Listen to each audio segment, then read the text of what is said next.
Over the last number of years that I've been running my business, I've been fortunate enough to work with a lot of very successful entrepreneurs. I've worked with people who are 7-figure, 8-figure, 9-figure, and I've worked with billionaires. I've worked with Mark Cuban companies and worked with some of their portfolio companies from Shark Tank. So I've had some experience in that realm as well. One of the things that I've realized is that every single one of these high-achieving, very successful individuals has massive insecurities fueling them, chasing them. They're trying to outrun them. I watched a video the other day. It's been going around social media. It's kind of making fun of Will Smith. He was sitting in this roundtable discussion with all of these very successful actors. Robert De Niro was there. Samuel L. Jackson was there. There was just a number of them. You can go and find the clip. It's fascinating. And he's talking about how when he was 15 years old, his girlfriend cheated on him. And that is what fueled his success. He says it in this video. He said something along the lines of, if I can be the biggest actor in the world, the most successful actor in the world, I will never have this problem again. Bro, what?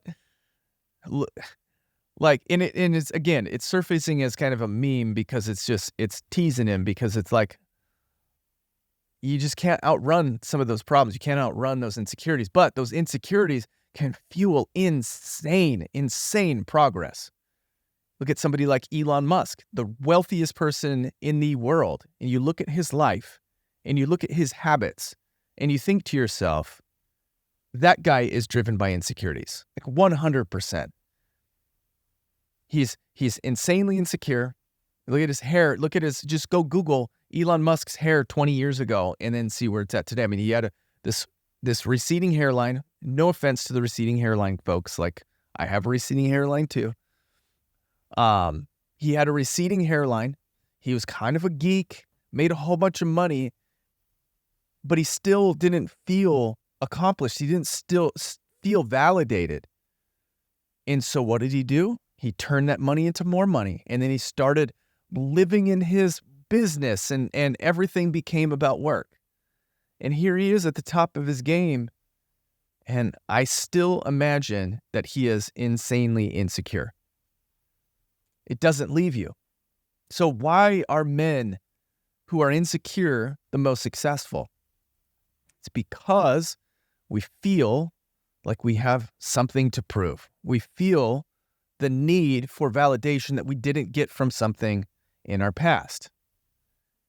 And any of you men who are here who feel insecure and have done, or have accomplished anything, or you're seeking to accomplish anything, I want to hear from you too. Leave it in the comments.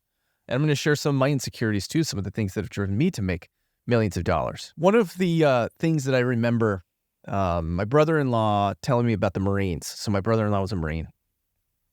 He served in like 2005 to 2010, somewhere in there, in the heat of the war in Iraq. I mean, he was in Fallujah and Afghanistan. I mean, he saw action.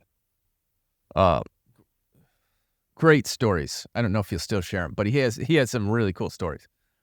But he was telling me, we were talking about, he was a combat photographer. And so he would go on these missions and take pictures and video of all of this combat that was happening. And one of the things that he was telling me is he got deployed with this recon unit. These are the Marine Recons, is the special forces of the Marine Corps. And I was asking him about, like, what does it take to get into recon? And he said, you would assume that it takes muscle. And these big burly guys, they'd be the ones that were going to make it. He says, that's not it. He said, those guys are the ones that ring the bell, the ones that bow out within a couple of days. It's the scrappy guys who have been fighting their entire life, who have something to prove to somebody else. Those are the guys who make it. Those are the ones who get into special forces. The ones who are insecure, the ones who have something to prove. Man, it's just so fascinating, the psychology of it. But if you think about it, right, where do insecurities come from? It comes from an absence of something that we needed as a kid. It comes from our parents telling us that we didn't amount to anything, or we're not going to amount to anything, or pushing us and pressuring us to do something that checks their boxes but don't check our emotional well-being boxes. So I've talked to people whose insecurities come from their parents. Some very massively successful people who were neglected as a child or pressured as a child by their fathers or their mothers. They didn't live up to their expectations, and they feel like they're always having to chase that next level.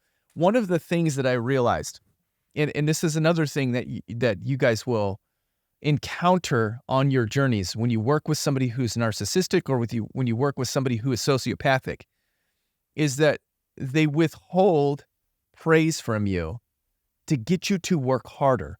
I've had a couple clients that were like that.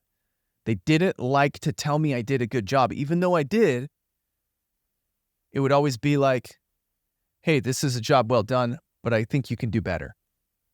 And I was always pushed to do better and better and better. Enough was never enough. And when that is pounded into your skull as a kid from your parents, good job, but you can do better. Good job, son, you can do better.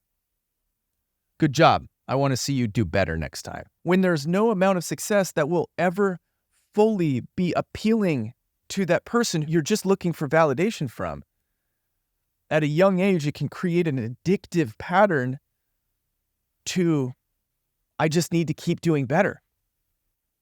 Enough is never enough. If you hear from your parent, you can do better every single time that you do something, that's going to create an obsessive compulsive. I'm not a therapist. I'm not, and I don't pretend to be. But in my brain, this is what makes sense. It's going to create an obsession with trying to do better.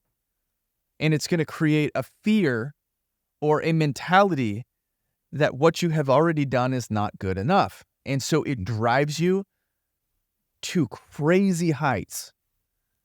And I'm not saying that's a bad thing. It feels like a bad thing sometimes, but it might not always be a bad thing, because look at what we're able to accomplish with insecurities. I'm going to do a video on competition versus collaboration at some point too, and that will shed a lot of light on my feeling about how we can redirect these feelings of insecurities, these feelings of being insecure, and reprogram our mind to be collaborative instead of competitive.